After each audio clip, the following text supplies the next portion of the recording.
Human proportions vary, but a reference can help. This is a 7.5 head model. Normal humans typically reach between 5 and 9 heads. Start with 8 even segments and divide the bottom segment in half.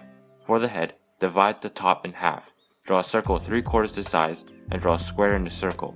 Divide the square in half. Draw a chin and connect it to the square. The chin is mostly round and will meet the head at the bottom of the circle, which is also the jaw. The widest the human body can reach is 3 heads wide, and the thinnest is even thinner than 1 head. The shoulders are half a head below the head and can reach 3 heads wide on certain men, but most typically have a little bit more than 1 head. The center of the hips is the 3.5 head point. The legs usually make up half the total body height, but are ideally a little bit longer. The legs reach the 7th head and the arms reach the hips. Their respective joints are at the halfway point of each limb, and can occasionally be a tiny bit higher. Draw circles to represent the joints. They're around half a head in size and taper off as they go down the limbs. You can also add volume to the muscles. I don't do this, but you could draw ovals. The bottom of the 2nd head is the nipple and the middle of the 3rd head is the belly button. This marks both the bottom of the ribcage and the elbow. At the hips, define the crotch, the outside of the hips, and make a general oval.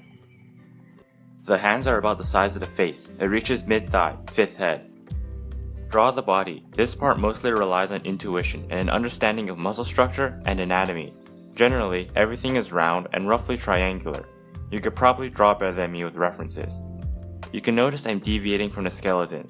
These are adjustments I'm making due to experience.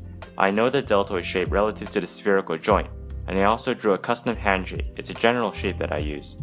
Currently, I'm drawing an androgynous, leaning towards female figure, so the hips are roughly equal with the shoulders. Men typically have broader shoulders, thinner waists, and their waist and hips are much straighter. Once you're done with your first figure, spend some time refining it. I tend to draw the figure about 3 times, each time slightly improving it. Trust your gut. You probably see humans every day, so you can subconsciously tell if it's good or not. At the same time, one of the best qualities of art is done. Don't take more than a day to refine the figure. You can always try again, and the imperfections will give life to the figure.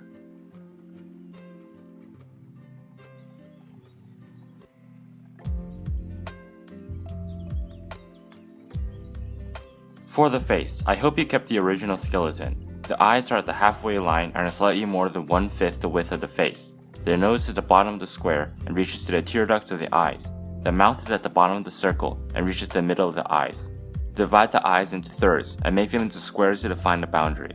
The mouth is a very slight M, and the lips are about half the distance from mouth to nose. The eyes are of course almond shaped. Before I forget, the top of the square is the hairline, and draw the ears. They start from the eye, go up to the eyebrow, and go down to the nose. For the rest of the body, the only details I added were the ribcage, belly button, and crotch fold. The crotch fold is located where the hole would be on a leotard. For the side view, carry over as much as you can. You don't want to end up with mismatched proportions. Start once again with a circle or square the size of the head. This defines the front and back of the body. Draw a smaller circle 3/4 the size of the head, and create a tangent to form the face. Connect it to the center at the mouth line. Then extend the back of the head to the back of the big circle. The human head is a squashed sphere. The pelvis is a circle slightly smaller than 1 head, reaching back to the boundary. The rib cage is an oval that extends from the top of the shoulders to the bottom of the waist, nudged slightly forwards. The joints follow an arch. The shoulder is behind the center, the knee is at the center, and the ankle is behind. Create the spine by extending out of the head. It connects through the skeleton, merging the chest to a pelvis with a curve. The front is connected with a mostly straight line. The front of the leg is connected to the front of the pelvis. The back is moved slightly forwards for the butt. The shins bow backwards due to how muscles form. The arms are about as thick as the joint, and look at your own elbow. Bend it, it's pointy. For the foot, give it a round heel, and the foot is roughly as long as the head. You could really just use a straight line from toe to ankle, but it has a slight curve. The hand is roughly the size of the face, chin to hairline. Divide the length in half and form a 2x1 rectangle. Slightly reduce the width and draw the finger length. The index finger is shorter than the ring finger on people with high testosterone, usually muscular men.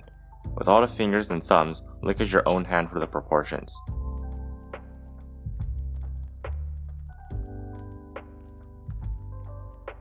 Measure the distance of the foot. Draw another 2x1 rectangle. Round off the top and add the arch of the foot. The thinnest part of the foot is roughly a quarter of the width, at slightly less than half the length.